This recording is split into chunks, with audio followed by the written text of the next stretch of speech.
I wish I had not waited 14 years. Somebody said if you want to lose something, lose money. You can get that back. 8 out of 10 millionaires have been financially bankrupt. Walt Disney filed bankruptcy 7 times and had 2 nervous breakdowns. But don't lose time. There were 14 years I sat on the sideline. 14 years I said, I don't have an investor in me like Tony Robbins. 14 years that said, I don't have an MBA or a PhD, and I can't compete with these guys. I have the complexion of rejection. 14 years I silenced myself. Wow. And so I regret that, because there are some people that maybe if they'd heard my voice, they would not have turned to drugs.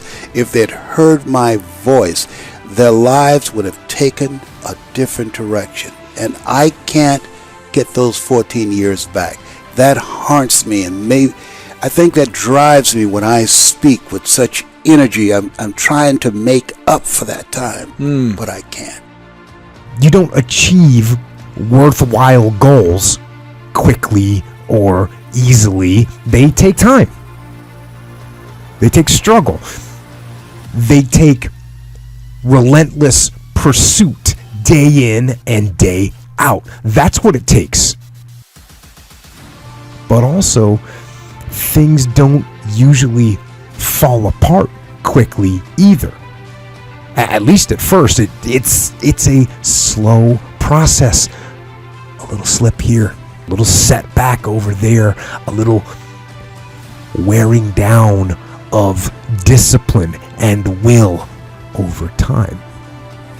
That's the thing. Success and failure are generally slow processes. Either slowly building things up or gradually tearing them down. And that's why I say you've got to pay attention. You have to watch. You have to watch every single second. Because those seconds, they turn into minutes.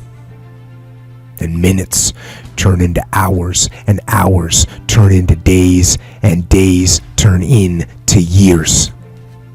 And so, that second that just went by, that counted. And so did that second. And so did that one. And in those precious seconds, you were either building or you were decaying. You were either gaining ground or you were losing ground in that second, and in every second. Every second counts. So make every second count. Should be afraid of taking risks and pursuing something meaningful. But you should be more afraid of staying where you are if it's making you miserable. It's like the first thing you want to do is dispense with the idea that you get to have any permanent security outside of your ability to contend and adapt. It's the same issue with children. It's like you're paying a price by sitting there being miserable. And you might say, well, the devil I know is better than the one I don't. It's like, don't be so sure of that. The clock is ticking. Yeah, and if you're miserable in your job now and you change nothing, in 5 years you'll be much more miserable and you'll be a lot older. It's a luxury to pursue what makes you happy. It's a moral obligation to pursue what you find meaningful. And that doesn't mean it's easy.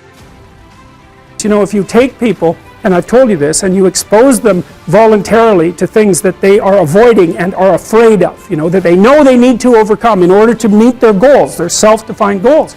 If you can teach people to stand up in the face of the things they're afraid of, they get stronger. And you don't know what the upper limits to that are, because you might ask yourself, like, if for 10 years, if you didn't avoid doing what you knew you needed to do, by your own definitions, right, within the value structure that you've created, to the degree that you've done that, what would you be like? Well, you know, there are remarkable people who come into the world from time to time, and there are people who do find out over decades-long periods what they could be like if they were who they were, if they spoke their being forward. And they get stronger and stronger and stronger, and we don't know the limits to that. We do not know the limits to that. Time is short. What is your life? It's even a vapor that appeareth for a little time and then vanisheth away. If someone had told me when I was 20 years old that life was very short and would pass just like that, I wouldn't have believed it. And if I tell you that, you don't believe it either. I cannot get young people to understand how brief life is, how quickly it passes. It seems like yesterday I was in school.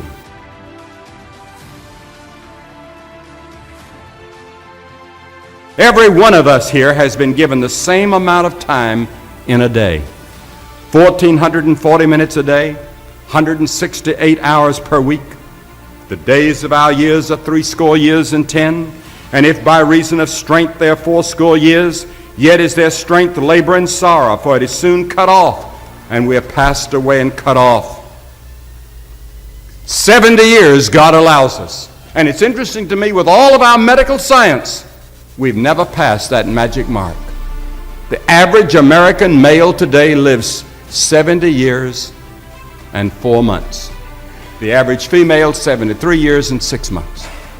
More people live to be 70, but the average age of an American is still 70 as taught in the Scriptures. Now, 70 years God allows us. Let's think a moment. What do we do with those 70 years? The first 15 are spent in childhood, and then 20 years we sleep. And then the last 5 years, physical limitations are curtailing your activities. They haven't curtailed mine yet, but my 5th year till 70 starts next year. Only 30 years left, and part of that time must be spent in eating meals, working, and figuring out your income tax, things like that.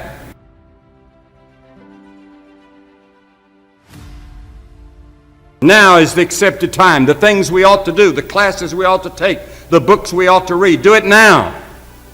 The family that needs you, spend more time now. Write that letter home now that you've been meaning to write. Money you ought to give now. Time for study, do it now. People you ought to witness to, do it now. Every time the clock ticks, it seems to say now, today, if you will hear His voice.